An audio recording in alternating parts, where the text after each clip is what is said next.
Hi friends, இன்றைக்கி நம்ம பார்க்க போகிறது யுகங்கள் பற்றி. 4 யுகம் இருக்குது. ஃபஸ்ட்டு யுகம் பார்த்திங்கன்னா கிருத யுகம். அந்த யுகத்தில் வந்துட்டு அறநெறியோடு எல்லாரும் வாழ்ந்ததாகவும், மனிதர்கள் வந்து சராசரி 9 அடி உயரமும் 1,00,000 ஆண்டுகள் வாழலாம் அப்படின்னு சொல்கிறாங்க. அடுத்தது திரேதா யுகம். இதில் வந்து 4/3 பகுதி அறநெறியுடனும் 1 பகுதி அறம் இல்லாமலும் வாழ்ந்தார்கள். இந்த யுகத்தில் மனிதர்கள் வந்துட்டு 8 அடி உயரமும் சராசரியாக 10,000 ஆண்டுகள் வாழ்ந்தவர்களாகவும் இருக்கிறார்கள். இந்த யுகத்தில் தான் ராமர் வந்து திரேதா யுகத்தில் பிறந்ததாக கூறப்படுகிறது. துவாபர யுகம் சரியாக சரிபாதி அறநெறியுடனும் மறுபாதி அறமில்லாமலும் வாழ்ந்தார்கள்.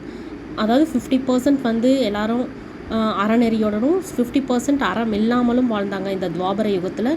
இதில் வந்துட்டு நம்ம மனுஷங்க வந்துட்டு பார்த்திங்கன்னா 7 அடி உயரம் சராசரியாகவும் 1000 ஆண்டுகள் வாழ்ந்ததாகவும் சொல்லப்படுது. இதில் வந்து கிருஷ்ணர் மற்றும் பலராமர் ஆகியோர் துவாபர யுகத்தில் பிறந்ததாக கூறப்படுகிறது.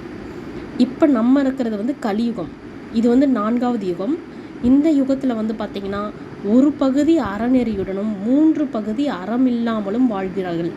மனிதர்கள் சராசரியாக 6 அடி உயரம் உள்ளவர்களாக இருப்பார்கள்.